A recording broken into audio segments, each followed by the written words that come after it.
포도대 양노우입니다. 29페이지를 한번 봐주시면 좋을 것 같고요. 근데 이제 항상 이런 정책 연구, 정책 발표를 하게 되면 이제 A 산업 육성 방안, B 산업 육성 방안, C 산업 육성 방안 이제 이런 식으로 보통 진행이 됩니다. 그래서 그걸 좀 다른 시각에서 저는 좀 쳐다봤으면 좋겠다라는 생각을 하고 있습니다. 그러니까 저희가 지금 그 한국 경제에서 기본적으로 갖고 있는 저희 경제 구조가 그 29페이지 상단에 있는 그림처럼 불균형 경제 성장이에요. 그러니까 저희가 그 해방되고 이후에 국가의 그 규모가 작았기 때문에 그 몇 개의 재벌을 통해서 1차, 2차, 3차 밴드가 이렇게 커가는 그 선단형 이런 그 불균형 경제 성장 정책인데 이것이 그 거의 이제 한계에 이르러서 저희가 결국 가야 될 바람직한 방향은 균형 경제 성장입니다. 근데 이와 같은 기본적인 큰 그 그림 하에서 비대면 산업이 되던 아니면 A 산업, B 산업, C 산업의 육성 방안이 나와주면 좋겠다는 게 이제 저의 생각입니다. 그래서 이 균형 경제 성장 정책은 한마디로 말씀드리면 그 이제 독일의 경제 시스템을 저희가 참조할 수 있고요. 그래서 이 중소벤처기업, 창업기업들이 거의 대기업과 같은 그 크기만 작을 뿐이지 어떤 역량이나 아니면 인적 자원이나 이런 것들이 이제 대등하게 가는 이제 이렇게 해야 저희가 지금 갖고 있는 여러 가지 그 불공정의 문제, 일자리의 문제 뭐 이런 것들을 해결할 수 있지 않겠냐라는 생각입니다. 그래서 이런 큰 그림 하에서 이제 이걸 이 비대면 산업을 쳐다보면 좋겠다. 그래서 그걸 쳐다보면 29페이지 하단에 보시면 저는 이제 포스트 코로나란 말을 안 쓰고 애프터 코로나라는 말을 썼어요. 근데 여기 있는 많은 내용들을 읽기 어려우실 테니까 이게 묶어서 말씀을 드리면 이런 겁니다. 우선 첫 번째는 그 애프터 코로나 이후에 이 코로나는 종식이 되지 않고 독감처럼 계속 안고 가야 될 것이다라는 거죠.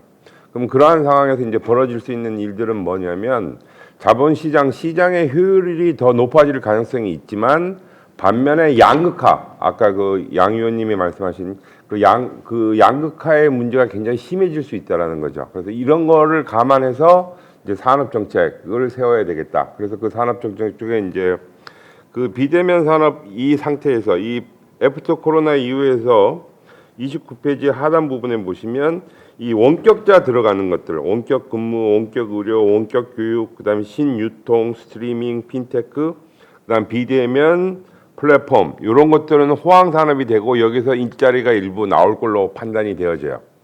그런데 이 상황에서 반대로 사양화될 산업들이 있게 됩니다. 그 사양화될 산업들은 뭐 오프라인 유통산업, 마이스, 여행, 숙박, 항공산업, 임대산업, 교통산업, 교육산업, 종교산업, 물음표. 종교산업이라는 말은 조금 안 맞는 것 같아서 하여튼 근데 이런 것들이 어떤 변신이나 변화를 가져오지 않으면 사양산업이 되거나 여기서 일자리가 많이 줄게 될 거예요. 근데 이제 저희가 갖고 있는 고민은 뭐냐면 호황산업에서 플러스 되는 일자리의 그 사이즈하고 사양산업에서 줄어지는 이제 일자리의 사이즈의 이제 그것들이 굉장히 궁금한 거죠. 그거에 의해서 총체적인 일자리 부분이 이제 그 커질 수도 있고 감소할 수도 있다. 근데 이런 이제 시각을 가지고 제가 이제 끝으로 제안을 드리면 30페이지입니다. 30페이지를 보시면 제안을 하기 전에 이제 저희가 뉴딜이란 말을 계속 들으셨는데 뉴딜은 사실은 다 아시다시피 루즈벨트 대통령이 이제 그때 경기 불황 대공황이죠. 29년에서 아마 40년 초까지 아마 했었을 거예요. 그 당시에는 이제 그 하드웨어의 뉴딜을 가져오면서 근데 그 밑에 깔려 있는 기본 로직이 있어요.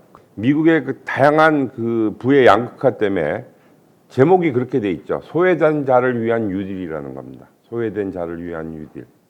그게 루즈벨트 당초에서 했던 그 속에 있는 속개념이에요. 그래서 지금 저희 나라가 디지털 뉴딜과 그린 뉴딜을 얘기하고 또 하나 있는 것 중에 사회 안정 고용망 구축이에요. 근데 사실은 그 뉴딜 성공의 성공 요인은 우리가 얘기하고 있는 그 디지털 그다음에 그린 뉴딜의 성공도 중요하지만 더 중요한 거는 루즈벨트과의 그 뉴딜을 저희가 보면 바로 사회 안전망의 구축이었습니다.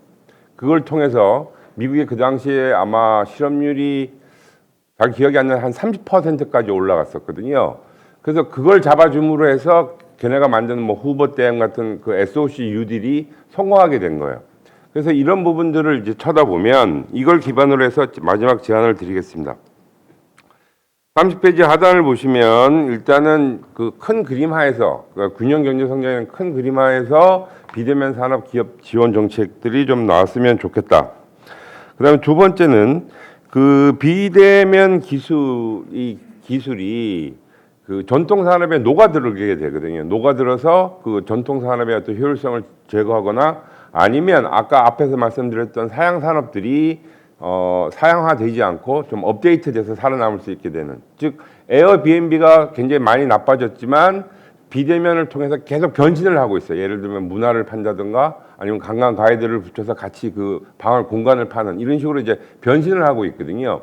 근데 그와 같은 이제 그 전통 산업의 비대면 기술을 융복하는 쪽을 좀 집중 지원할 필요가 있고, 두 번째는 순수한 그 비대면, 그러니까 비대면 자체 중소벤처기업을 좀 육성할 필요가 있겠다. 그러나 어떤 산업을 육성하든 간에 이 중소벤처의 가장 취약점은 뭐냐면 우수 인재가 글로 가지 않는다는 게 이제 문제인 거죠. 근데 우수 인재가 가지 않는 가장 큰 이유는 창업 실패의 공포 때문에 그렇습니다.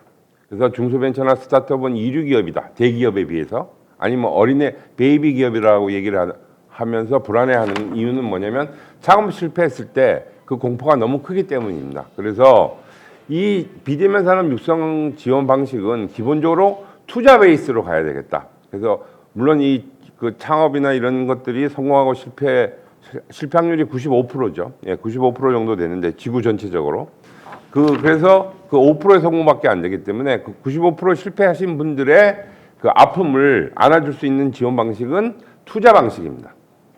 그래야 우수 인력들이 이 중소벤처 스타트업 생태계에 들어가서 그것이 A 산업이 됐든 B 산업이 됐든 육성할 수 있다, 이렇게 볼 수 있겠습니다. 네, 이상입니다.